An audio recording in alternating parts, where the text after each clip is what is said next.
about real life topics that goes on in your daily, everyday life. I'm Artisha. I'm Sasha. Now let's get to this podcast. What are we talking about today, girl? Girl, depression. Oh, okay. So I do have a lot of questions I want to ask about that topic because, being depressed or having depression, suffering with depression is something real in today's life. Yeah, a lot of people go through depression, girl. I'm telling you, I'm just getting over depression. Really? Yeah. Wow, me too. Coming out of... I stay depressed. I think I suffer with depression a lot. But a lot of people are afraid to admit that. I don't know why. It's something that's natural. I mean, how can you, for real, block it? Well, you can block it. That means that you pretending every day just to get through life. And a lot of people do that. Exactly. They smile on the outside and cry on the inside. Exactly. And that's harmful to your body, right? Mm-hmm. I done that many a days. Me too. So have I. So let's start these questions. My first question is really what do depression look like? Is it a look to it, or is it shape, form, or what? I think it come in all different kinds of shapes, forms. Some people it comes in the form of shutting down. That would have been me. I was shut down from the whole entire world. I don't want to talk to nobody. I don't want nobody calling. I don't want to answer nobody. So that's a form of depression. Me, girl, when I get depressed, I get mad. Oh. What evil? Don't say nothing to me, and I won't say nothing to you. You think that's depression or just? Yeah, that is a form of depression. Anger depression can lead up to anger. And another thing, when I get mad, I got a bad habit of shopping, spending money out of nowhere. Mm-hmm. Yep. That's a form of depression. I remember when I was in psychology class, they gave us a lot of different type of depressions you can go up under, and one stuck out to me. He was talking. My professor was talking about. He said that. Do you shop when you get mad? I say, yeah, I do that. Spend lots of money and be like, why I did that crap? I'm broke now. So I guess that's a way of me coping with depression. Right. I don't know. Girl, I be coping with depression. Look at me. Eating. You're so crazy. Listen, I'm not one of those people that you can get depressed and not eat. Baby, I'm going to eat everything in sight. Everything that I can put my hands on, I eat when I ain't hungry. When I am hungry. When I'm depressed, I will eat you out of a house and a home. I mean, I don't even have an appetite at all. Yeah. But some people, it's all type of depression. Depression does not have a face. Yeah, that's true. But what I do want people to know is that they're not alone. Yeah. Oh, most definitely. I think the whole world suffers with it. If you ask me, you ask my opinion. But some people, some days they're sad and they take it out on other people. To be real with you, if you have a real life situation, you and your husband fussing and fighting, they come to work wearing that depression on their shoulder, and it rubs off on everybody else. Everybody else have to get the backlash for them being depressed. Right. But that's where it comes in that. Me learning that as I get older, sometimes you just have to give people grace because you never know what people are going through. Agreed. One of my situations was in the workplace that I used to work with this lady who come to work every day, and it was always a situation where she would come to work, have to leave work, not show up for work, and leave all the weight on me. But and I was angry with her, because I'm like, gosh, everything on me. And then plus I'm going through at my house. Right. And then I'm coming to work, but not knowing that her situation was way greater than my situation. Right. That's why you have to give people grace sometimes because you don't know what they're dealing with. You're right, but at the same time, you got to know how to turn the work life on and turn the personal life off because those two cannot entwine. They can't mix. If so, you're going to be messed up all day because everybody going to want to know why Sasha acting like that, for instance. What's wrong with Sasha? Then it go to, other people getting depressed because you mad at the world. You can't do that. You can't do that. That's right. It's sad, but we all deal with that every day. Yeah. Every day. That's where it comes in is, how do you take accountability for your own depression? Yeah. Me, I take full accountability with mine. Like, I ain't finna mistreat you just because I'm going through something. I ain't finna show you no attitude. I ain't finna say I hate you because of that. But people do that. Right. People do that. And it's just not right. It's just not right. And it's the God in me, won't let me mistreat. That's right. That's right. Tom, Dick, and Harry, Right. How you deal with it? Me, I pretty much, if I'm going through it, I'm going to pretty much stay to myself simply because I don't want to take nothing out on anybody else, Yeah. And I try to realize that my situation is only for a moment because nothing lasts forever. Right. That's what the key that I try to always put in my head is that I'm going through this now, but it won't rain forever. That's the true. sun have to shine sometimes. That's true. So, I just try to deal with it one day at a time, focus on the stuff that I can change at that moment, but the stuff that I can't change, as I hit my 40s, I'm learning how to let more stuff go. I try not to worry. Not saying that I don't worry, but I try not to worry as much. Yeah, because you can't help it but worry. You don't care. I don't care what, especially about those kids. Boy, your mind be wondering and you be wondering why. Right. But them your babies, you can't help. But that type of depression right there is going to be forever. Because you want them kids to be safe. But what I learned a little bit is that, have you ever heard of the term called memory hoarding? No. And I believe a lot of people suffer from memory hoarding. That means that past traumas that you can't let go of the past. So you hoard all those memories. And those memories are what takes you under because you keep holding on to them. You hoard it every time you got hurt. Every time somebody did something to you. How your boyfriend left you, how your husband left you. Like, I'm serious. Like, but that's true. I'm laughing because, when me and my old man get into it, and this is a real podcast, so we just gonna tell y'all our real life story and situations that occur in our everyday life. That's right. But when I get mad and get attitudes and see some on TV, boy, he quit to pick it out. So you saw that on TV, so now you want to take it out on me. You were there. You were there. Yeah. I'm just saying, leave me alone. You won't get that hoarding memory that I have from my past. Right. But that at the same time, that's a dangerous thing to have. So, and it do make sense because we all kind of suffer with that. Cause I know my memories be like, especially when I see an ex, I be like, did I go with that ugly thing? Ugh.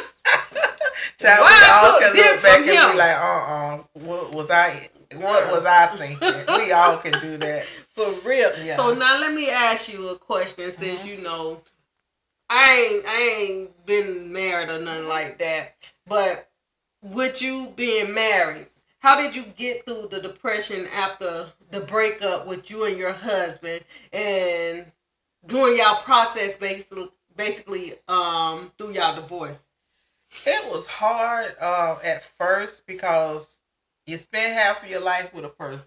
Because being transparent, I dated him from 8th grade up until adulthood. Then he went to jail. And then I got with somebody else. And then me and him got back together like 10 years later. Okay, and then I was with him up until now. Okay. So, it was hard because everything is like, a divorce is like a death. So you're going to mourn that divorce. I'm so serious. You're going to mourn that person. It's just like a death. You're losing everything. It's just, everything you known is gone. The person that you thought would love you forever and you would love them forever, it's gone. So, getting over it, you still dealing with getting over it. I don't care because I haven't bedded nobody else. I haven't dated anybody else because I'm trying to make sure that I don't carry So some more baggage into the next relationship. not to cut you off. Mm-hmm. So you saying, correct me if I'm wrong now. Mm-hmm. You saying you cut your whole life off because you and this man divorced? I'm asking. Did I cut my whole life off? You just said you ain't dated nobody. No, I didn't date nobody because I didn't want. Like I said, I have been a wife and a mother my whole entire life. But do you deserve happiness? Like, yeah. I mean, so why are you not out there trying to?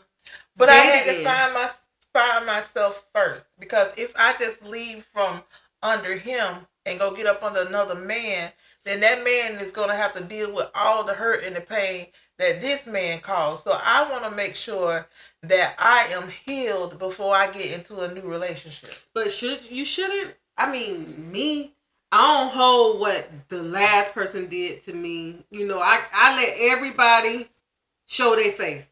Their face. I ain't finna hold no grudges on, my new man because this man did that to me. No, you gonna stay in the depression stage if you doing that. And no, I ain't coming down on you. That means you binding yourself, to be in this depression. What we're talking about, that you holding in, because he took you through this, and you keep thinking that's hoarding thoughts now. So you got to learn how to get past it. Yeah. Because the first thing in a new relationship, if that new guy do something that old guy did, not saying that, and you be like, oh, my ex used to do that, and then boom, that right there, it sends a trigger. It sends a trigger. Memory hoarding, what you call it? Yep, memory hoarding. It sends a trigger. So you want to make sure that you get past all those triggers before you get with somebody. See, because me, the first thing I would get, like, I was with a narcissist and a gaslighter. Mm-hmm. What can you elaborate a little bit on when you say narcissist and I ain't never even heard no gaslighter, so Well, if he been and did something wrong, he won't admit that he did it wrong. He'll turn around on me like, you did this and that's why I did this and that's why I had to do this and that's why I did this, or you don't give me credit for what I done and all this da-da-da. But everything that you done is to benefit you, not to benefit us, not to benefit the household. So would you say a narcissist and a gaslighter is like somewhat the same type of person? Almost. A gaslighter will do stuff to trigger you, to make you like get upset, get mad. Put your hand around their throat. Stop. I ain't gonna do that. I ain't gonna do that. But yeah, I just feel like people have to heal before they jump into another marriage, and I believe in that because I believe in soul ties too.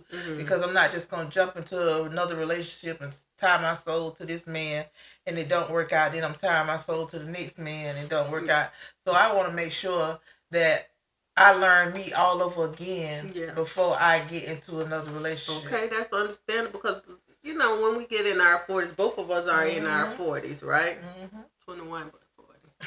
But you come to a time in life when you in your 40s. I mean, I can only speak for myself, but you can vouch for it too. Well, you tired of going with this person and going with that person. Eventually, that stacks up them bodies. No, exactly. No, Yep, that's why I say I gotta learn what I want and what I need, because I don't want to find myself ever back in that depressive stage of ending a relationship, because when I got out of that relationship, I did not know who I was. I couldn't tell you what I liked, what I wanted to do. I couldn't tell you anything because everything was based around my husband and my children. I know that feeling. I mean, I didn't have a husband so much, but I based my life around my children. My children, and that right there is a bad thing. I got to tell y'all the truth. Do not base your life around your kids, because you are not gonna know how to live once they leave that nest. That's true. You're going to have to find yourself. And then, guess what? You're going to be in a depression stage. Mm-hmm. When my son left for college, girl, I was so depressed. I had a bald spot here. I had a bald spot there. I found I had lupus. I had a bald spot here. Wow. I gained 100 pounds. And then the next year, my daughter left. I just was like, Lord, know that feeling. What can I do? What can I do? And then I was being so mean to my man. You know, he was right there through it all. Now, I got to tell him. I got to tell him thank you for that. Because sometimes he get on my nerve. Yeah. So, but he was there through it all. Through it. You know, it was like, oh, my God. My babies.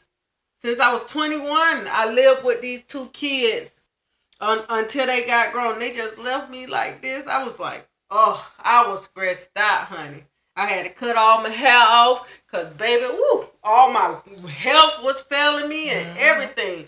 None but depression. None but depression. So I got a question to ask you. Do you think that people stay in a relationship even though they're depressed in a relationship because they don't want to be alone? Absolutely.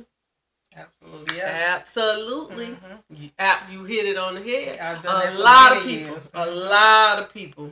A lot of people. Or afraid to start over. That was my thing. See, I was afraid to start over. That's the number I knew one. that my husband wasn't the person that I needed in my life. Mm-hmm. But I was like, okay, he my kid. He one of my kids' dad. Mm-hmm. But he been a father to all the other kids. Can't take that away from him. From my other 2, mm-hmm. He was a good father to them. Mm-hmm. You know, he raised them like they was his own. I can't take that away from him. But outside of that, I knew that I shouldn't be with him because every day I woke up mentally stressed, blood vessels busting in my eyes. Ooh. Blood pressure, 200. Now, see, and you know what? Let me tell you about my story. My story ain't nothing. Just listen to somebody else's story. You're going to be like, oh, my God. Oh, my God. Did that really happen to them? Here I am, God. I'm sorry. I'm not complaining. I'm not complaining. Because, boy, ask somebody else their story. Yeah. It's going to be way worse than yours. That's right. It's not. I just want people to know that if you find yourself in this situation, save some of you for you. Mm-hmm. That's what I wish that I would have done. I would have saved some of me. Like, give some to my husband, give some to my kids, and then give some to myself. I didn't care for myself. I didn't care of self-care. I would go out and buy my husband and my kids shoes and stuff, and I wouldn't buy myself nothing because I wanted to make sure that my family had. I would work 2 or 3 jobs while my husband is at home out there in his studio making music while I'm working 16 hours a day doing everything, so trying to what it is. Yeah, and I was depressed. You lost yourself. I lost myself completely because I felt like they were my everything. Girl, I ain't worked no 3 jobs. I did, child. I worked 2. Baby, but when my kids got of age, I started buying myself stuff. But like up until they was about 15, 16, you know, I lost myself in those kids as well. So I started buying myself after the divorce. I started putting me first, doing little stuff for myself, and it's hard because sometimes I feel guilty. Mm-hmm. You know.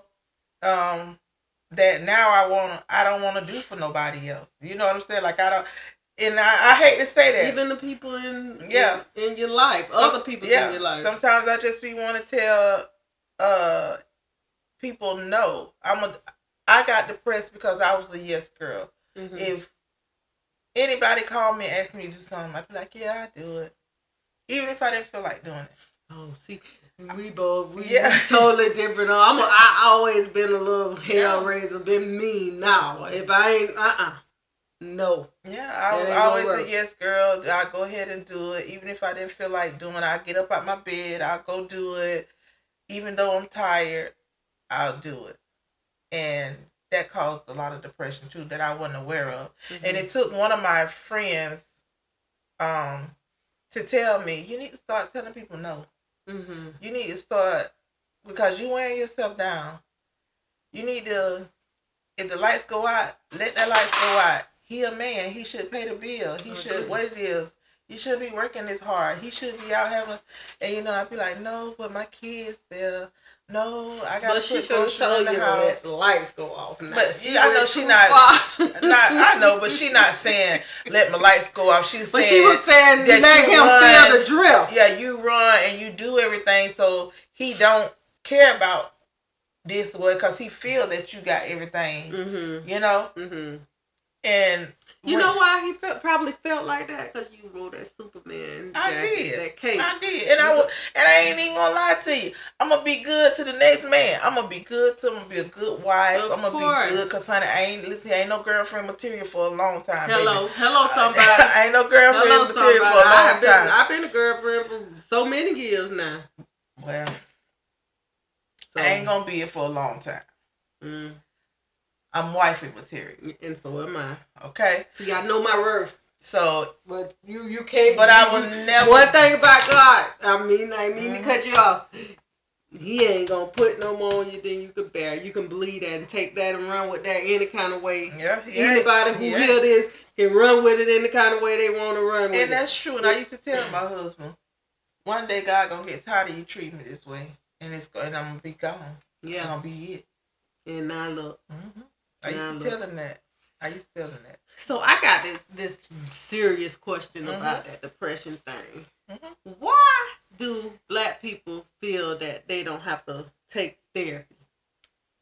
Because everybody always say, "Oh, child, you just pray about it. Oh, girl, give it to God." God gives people a doctrine for a reason. He made doctors for a reason. And when their body be starting shutting down on them, they gonna know. Exactly. It's so good to talk to someone you don't know that ain't gonna judge you. I've took therapy a lot. More recently than I ever took therapy for a lot of different situations that occurred in my life so that I can cope.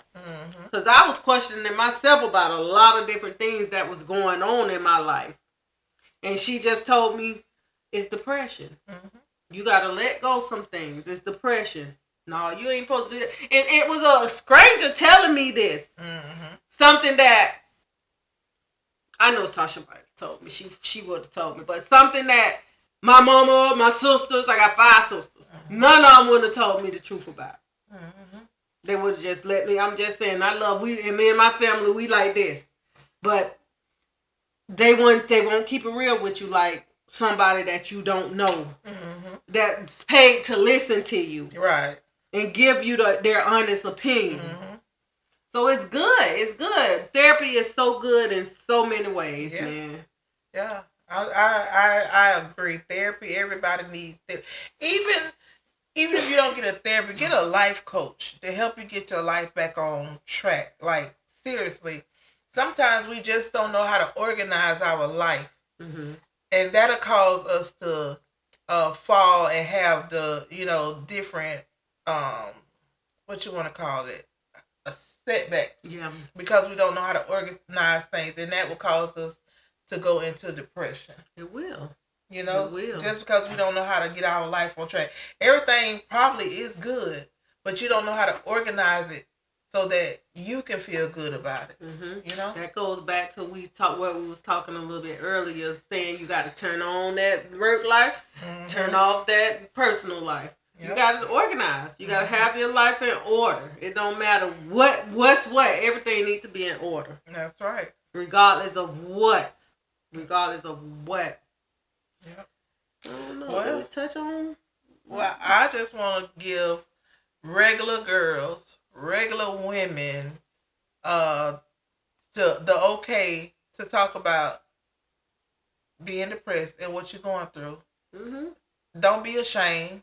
I ain't never had no man to beat on me, but I'm just saying, it's women out there who suffer physical abuse, mental abuse, emotional abuse, financial abuse, all these kind of abuses that they don't want to talk about because they have to put up this front of that everything is going on. I tell somebody quick, no, baby, I ain't okay. I don't, no, not today. I don't feel good. What's wrong? I don't feel good. I'm emotionally drained. I'm mentally drained. You sure do. I do. You do. I do. I ain't okay. I be telling everybody, you know, who I talk to, even my kids, I be like, God placed Sasha in my life for a reason. She ain't gonna judge me. Even though she's my in-law, she's not gonna judge me, and we talk about anything. Mm-hmm. I feel that way too. You need somebody in your life. You heard me. What I said. Somebody talk about somebody. People. No, listen, but you need that person that can tell you the truth, because I tell her, tell me the truth. If I'm saying something wrong or if I'm doing something wrong, just like I answered the person. I was on the phone with Artisha and I answered a person, and I didn't know that I was answering them in a mean way. And Artisha corrected me, and she was like, "Now, cousin, you know you did wrong." But I ain't stop you in your steps. So no, you let me say it. But when I was done, you told me I was wrong for how I said that. And you need somebody, of course, to be able to tell you, because sometimes you be going through stuff and you don't even know that you snapping a person up. True. You know, and that's because of the things that you're going through. That's when you go to take accountability for, absolutely, you know, your own depression and what you're going through. You need somebody else to hold you accountable as well. That's right. Because, you know, some of us, we talk hard and don't even know it. So, you know, it's good for you to have a coach in your life, because that's what, you know, that goes back to what you said. We all need one. You need that coach to say, okay, come on, Artisha, let's get this thing together. Let's get it right. You ain't have to act like that, you know. And listen, where we come from, we get about it first, and then cry about it later. I used to be like that. Yeah, seriously, I used to act down and think later. Be like, dang, why I did that? But now you win. Yeah, it ain't even worth it. I ain't even lose my life over no nonsense. You know, you got to choose the things that you're gonna deal with and stuff that you ain't gonna deal with. Yep. And that's me. Hitting 40, that light bulb came on, baby. You hear me? It came on. I am not dealing stuff I don't want to deal with. You ain't telling people what else hit them arthritis and the them joints, them pains and aches and everything. Listen, laying in the bed, just taking a deep breath sometimes it hurt. But at the end of the day, I just want people just to, you know. What was one way that you cope with it? Me, I used to just sit in my car for hours before I go in my house. I'm going to be honest. Praying and fasting. It got me through a whole lot. Read my Bible. It got me through a lot. Just talking to God. Just sitting alone and talking to God. And just made my prayer life stronger. And that got me through like a whole lot. Yeah. Because when you just sit in absence and nothing's around and nobody's around, that get a devil time to talk. Yeah, it does. Because, you know, they got that saying in the Bible, out the abundance of the heart, the mouth speak, and you should not speak when you're angry or depressed, because anything is going to flow outside of your mouth. Yeah. And you know what? Even when you're going through your depression and going through things in life, still speak life into the situation. Even though you don't see the light at the end of the tunnel, still keep speaking life into your life, because whatever you speak is going to come out. Whatever you speak, your power lies in and life and death lies in the tongue. So if you speak life into your life, that is what you're going to get. Absolutely. So no matter what the situation is, always try to find the bright side. Always try to find a positive side. And I used to tell myself, baby, depression will not defeat me. Depression will not get me. Devil, you is a liar. You can't have me. You can't do nothing with me, because I belong to God. Yeah. You know? Yeah. So I'm just saying, people, keep your head up. And that go for men too, because everybody forget about men, baby. And I raised two men. Two men, and you can't just support the women, you gotta support the men too. That's true. That's true. I used to think about that all the time. I used to tell my daughter, man, I hope Duncan all right. I hope he ain't falling into no depression stage. Mom, Duncan ain't depressed. Yeah, I mean, they struggling as young men too, trying to make it out here. I feel like they got more of a struggle than us. Yeah. Just they got already 2 strikes against them, regardless of what anybody think, anybody say. They black and they are male. Yeah, you're most definitely right. And my son, he called me one day and he was crying. He was like, "Mama, I'm trying so hard to be a man." And he said, "Sometimes I just don't even know how to be a man in this world and what to do, because it seems like every time I'm trying to do good, I'm just always getting kicked down. And as a black man, I can't. All I can do is pray for him and tell him, son, keep going. You know what I'm saying? But they go through just like we do. Yeah, I know. So it ain't all about us women. It's about our men too. Absolutely. So when you see them men dragging their feet and looking down, they human too. Yeah, talk to them. They got life too. Love on them. Let them know that they still kings. They can do anything that they want to. Help build them up mentally so that they can be productive. Because if their mental health is not good, then they can't do nothing else for you. Yeah. Facts. So that's all I got for today. Well, that was enough. Hopefully this touched somebody in good ways, and we just here to encourage you and let you know that you are not alone in your everyday struggles. And for now, I'm Artisha. And I'm Sasha. And we are signing out. Peace.